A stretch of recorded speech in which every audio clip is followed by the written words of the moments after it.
For barrels. For bodies. Zero names. For nearly 4 decades, they were known only as Jane Doe and 3 children who had no one left to speak for them. No fingerprints in any database.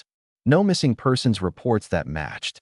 No one, anywhere in the country, seemed to be looking for them. But someone had put them there. Someone had sealed them inside metal drums and left them in the woods of New Hampshire, trusting that the forest would keep his secret forever. He was almost right. This is the story of the longest cold case in New Hampshire history, and how a combination of obsession, technology, and one woman's refusal to give up finally broke it open. It began, like most horror stories, quietly. November 1985. Bear Brook State Park, Allenstown, New Hampshire. The trees had gone bare, the ground had frozen, and a hunter walking off-trail spotted something that didn't belong. A metal barrel, partially buried, rusting at the seams. He might have kept walking. He almost did. He didn't. Inside that barrel were 2 bodies, a woman and a young girl. They had been there for years, maybe longer. The medical examiner estimated the woman was between 23 and 33 years old. The girl was between 8 and 10. They had suffered blunt force trauma to the head. Someone had killed them, and someone had hidden them, with a cold and calculated precision that sent chills through investigators even then. But here was the thing that no one could explain. No one had reported them missing. Not one call. Not one inquiry. In a country where missing persons cases flooded police lines every single day, not one person in America seemed to know these 2 were gone. Who were they? Where had they come from? And why was there absolutely no trace of them anywhere? That question would haunt New Hampshire for the next 38 years. To understand how strange this case really was, you have to understand what investigators were working with in 1985. There was no national DNA database, no internet, no way to instantly cross-reference missing persons files across state lines. If a woman disappeared in Mississippi and her body ended up in New Hampshire, the chance of anyone connecting those dots was almost zero. And whoever put those bodies in that barrel knew it. The woman, who investigators would call Jane Doe No. 1, had long brown hair and stood about 5 feet 2 inches tall. The girl was small, fragile-boned. They had been wrapped carefully before being placed inside the barrel, suggesting someone who had taken their time. Someone who was not panicking. Someone who had done this before, or at least had thought about it for a very long time. Investigators worked the case through the rest of the 80s. They ran dental records. They circulated composite sketches. They got calls, hundreds of them, but none of them led anywhere. The woman and child remained nameless. And then, in 2000, everything got worse. 15 years after the first discovery, a new search of Bear Brook State Park turned up not 1, but 2 more barrels. Inside them were 2 more children. A girl between 2 and 4 years old. Another girl between 3 and 5. They had been killed the same way. They had been hidden the same way. And just like the first 2 victims, they had no names, no records, no one looking for them. For people, a woman and 3 little girls had been dumped in the same forest in separate barrels, buried far enough apart that they weren't found at the same time. This was not a crime of passion. This was a system. Whoever had done this had a method, a routine, a way of making people disappear so completely that it was as if they had never existed at all. The case now had a name. The Bear Brook Murders, and it had become one of the most haunting unsolved cases in the entire country. But it had no suspects, no witnesses, no leads. Just 4 barrels, 4 bodies, and a silence so thick it felt almost deliberate. For years, investigators pushed forward on the only evidence they had, the physical remains. The New Hampshire State Police worked with forensic experts to build what profiles they could. The woman appeared to have had children. Her skeletal structure and bone density suggested it. The girls were likely related to her, possibly her daughters, though DNA technology at the time was limited and expensive. One detail kept nagging at investigators: the barrels themselves. They were a specific type, 55-gallon steel drums, the kind used in industrial settings. Not the sort of thing your average person keeps lying around. Whoever had access to these barrels either worked in manufacturing, maintenance, or some kind of industrial trade. That narrowed things slightly, but it didn't give them a name. Composite sketches of the woman's face were updated and re-released. They ran in newspapers across New England. They were featured on America's Most Wanted. Tips came and went.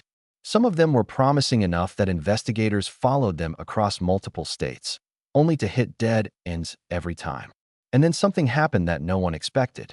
A journalist named Lorraine became obsessed with the case. Or was a reporter in New Hampshire who had followed the Bear Brook murders for years. She was not a detective.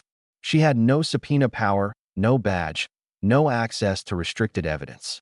What she had was tenacity, an internet connection, and an almost irrational belief that someone out there knew who these women were. She started building a public database of missing persons who might match. She reached out to genealogists, forensic experts, DNA specialists. She contacted researchers at the University of New Hampshire. She did not let this case go cold again, not on her watch. And it was through Lorraine Orr's network that the case eventually landed in the hands of a DNA genealogist named Dr. Barbara Ravenner. If that name sounds familiar, it should.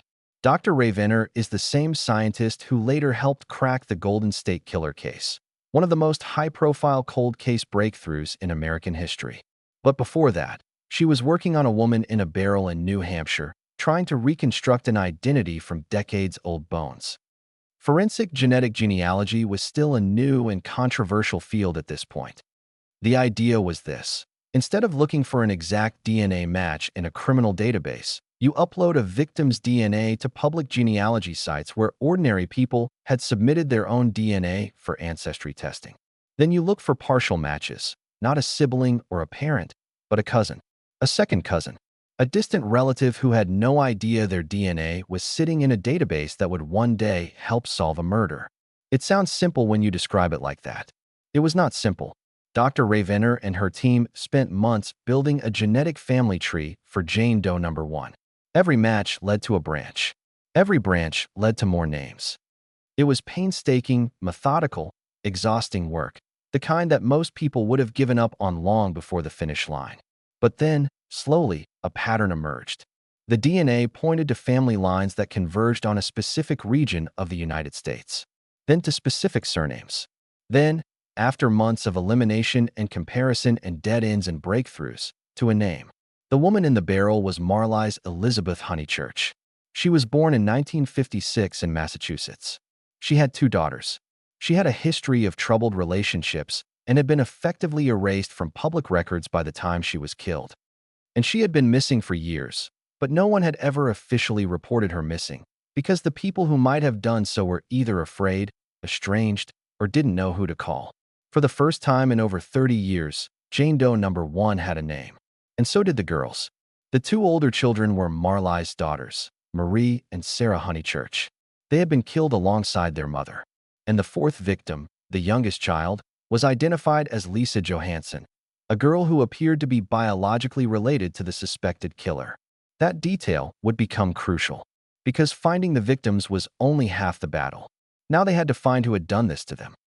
From the beginning, investigators had a person of interest. His name was Robert Evans. It was a common, forgettable name, almost frustratingly so. And Robert Evans, as it turned out, was not his real name at all. The man who called himself Robert Evans had lived with Marlies Honeychurch in the years before her death. Witnesses remembered him as controlling, volatile, prone to sudden rages followed by long silences.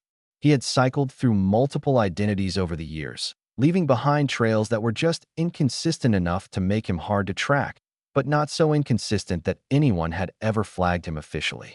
He was the kind of man who knew exactly how much attention to draw to himself, which is to say, almost none.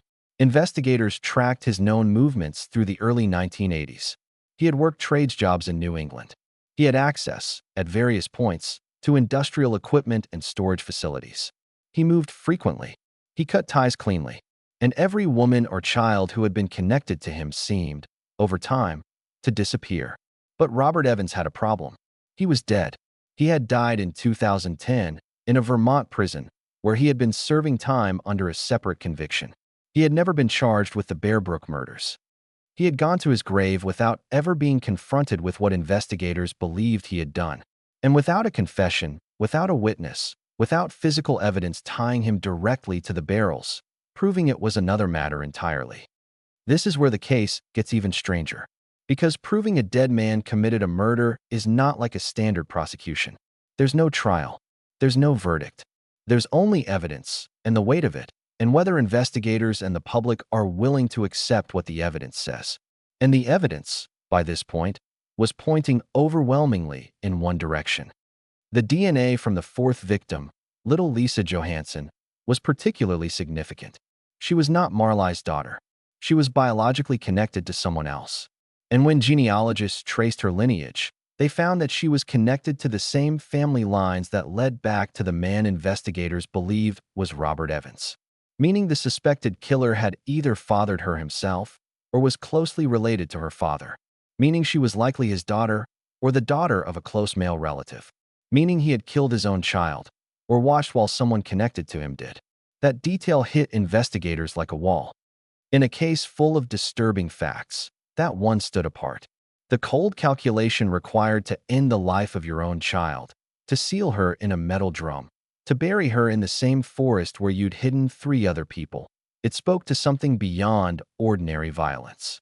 This was someone who viewed human beings, even children, as problems to be disposed of.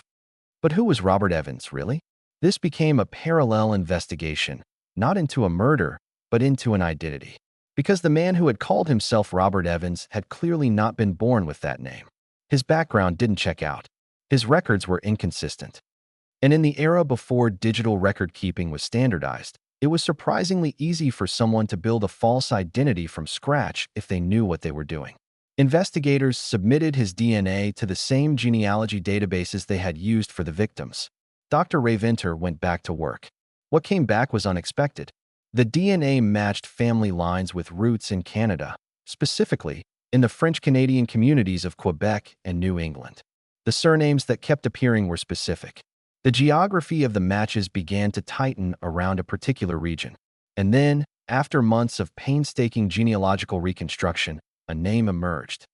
His real name was believed to be Bob Evans, but he had been born as a different person entirely, in a different state, with a family who had long since lost track of him.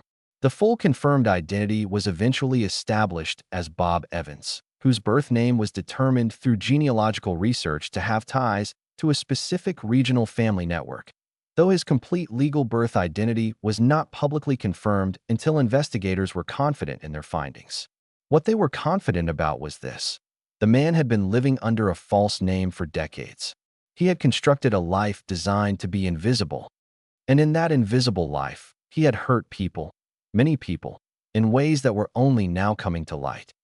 There is something uniquely disturbing about a killer who is never brought to justice in a courtroom. No trial. No moment where the evidence is laid out, piece by piece, in front of a jury. No verdict. Just a series of findings, announced quietly by state police, confirming what investigators had suspected for years. In December 2019, the New Hampshire Attorney General's office announced that they had identified Marley's Honeychurch, Marie Honeychurch, Sarah Honeychurch, and Lisa Johansson. They named Bob Evans as the suspected killer, a man who had lived under a fake identity, who had died in prison, who had spent his final years incarcerated for a separate assault conviction without anyone connecting him to the 4 bodies in the woods. He had almost gotten away with it. For 34 years, he had. But there's a part of this story that doesn't end with the announcement. Because when investigators dug deeper into Bob Evans' past, into the man behind the false name, behind the controlled rages and the fake identity and the long pattern of violence, what they found suggested that the Bear Brook murders might not be the only thing he had done. Witnesses came forward, people who had known him briefly in the 70s and 80s. A woman who said he had threatened her. A man who said he had seen Evans with a woman who later vanished. Patterns emerged, patterns of targeting vulnerable women, isolating them, controlling them, and then, when they became inconvenient, making them disappear. How many victims were there, really? Investigators don't know. They may never know. Because Bob Evans spent decades making sure there were no witnesses, no records, no trails to follow. He was not a disorganized killer who left evidence everywhere. He was methodical, patient, and deeply practiced in the art of erasure. The barrels, the forest, the false identity, these were not improvised. They were the work of someone who had thought carefully about consequences and taken deliberate steps to avoid them. That is perhaps the most chilling part of this entire story. Not the violence itself, but the thinking behind it. The cold, unhurried calculation of a man who looked at 4 human beings, a mother and 3 little girls, and saw nothing worth preserving. For Lorraine, the identification of the victims was a moment of profound, complicated emotion. She had spent years on this case. She had made dozens of calls that went nowhere, followed leads across multiple states, pushed for new DNA testing when other people had given up. She had done this not because it was her job. It wasn't, not exactly, but because she believed, on some deep level, that these women and children deserved to be found. And they were. But the man who killed them was already dead. There would be no arrest, no trial, no sentencing, no moment in a courtroom where the victims' families, if any remained, could look him in the eye and ask why. There was only the knowledge of what had happened, and the names, finally, after all those years, the names. Marlies, Marie, Sarah, Lisa, for names that had been buried in the same ground as their bodies for 34 years. Genealogical DNA technology has since transformed cold case investigations across the country. The techniques developed and refined during cases like Bear Brook and later applied to the Golden State Killer and dozens of others have fundamentally changed what is possible in forensic investigation. Cases that seemed permanently closed have been reopened. Victims who had been nameless for decades have been identified. Killers who believed they had escaped permanently have been named, charged, and convicted. But technology is only part of the story. The other part is human. The investigators who refused to file these cases away, the journalists who kept writing about them, the genealogists who spent months building family trees from fragments of DNA, the scientists who looked at a set of old bones and believed that the people they represented still deserved answers. There is something almost radical about that belief when you think about it. The idea that a person's life has value even after death. That the obligation to find the truth doesn't expire. That 40 years is not too long. The Bear Brook case is technically closed now, in the sense that the victims have been identified and the suspected perpetrator has been named. But in another sense, it remains open, because there are questions that will likely never be answered. How did Bob Evans acquire his false identity? How long had he been using it before the murders? Were there other victims, in other states, whose remains have never been found? Did anyone, anywhere, suspect what he was doing and stay silent? And perhaps most painfully, was there a point, somewhere in the chain of events that led to that forest in New Hampshire, where someone could have intervened? Where a report made, a call placed, a concern acted upon, might have saved 4 lives? We can't know. And that uncertainty is part of what makes this case so hard to set down. The last thing worth saying about this story is not about the killer. It's about the victims. Marlies Honeychurch was a young woman who, by all accounts, had a difficult life. She came from circumstances that left her vulnerable, financially, socially, emotionally. She crossed paths with a dangerous man at a time when she had limited means of escape, and she paid for that with everything she had. Her daughters, Marie and Sarah, were children. They had no choice in any of this. They were in the wrong place because the person who was supposed to protect them had failed them catastrophically. And Lisa Johansson, the youngest, the one whose identity took the longest to confirm, was barely old enough to form memories. She will never be more than a small set of bones in a New Hampshire forest and a name in a court document. They deserved better. They deserved to be looked for. They deserved to be found. And finally, 38 years later, they were. For barrels, for bodies, and 4 women, a mother and 3 little girls, who were invisible for most of a century. Their names are Marlies, Marie, Sarah, and Lisa. Say them out loud. Because for 38 years, no one did.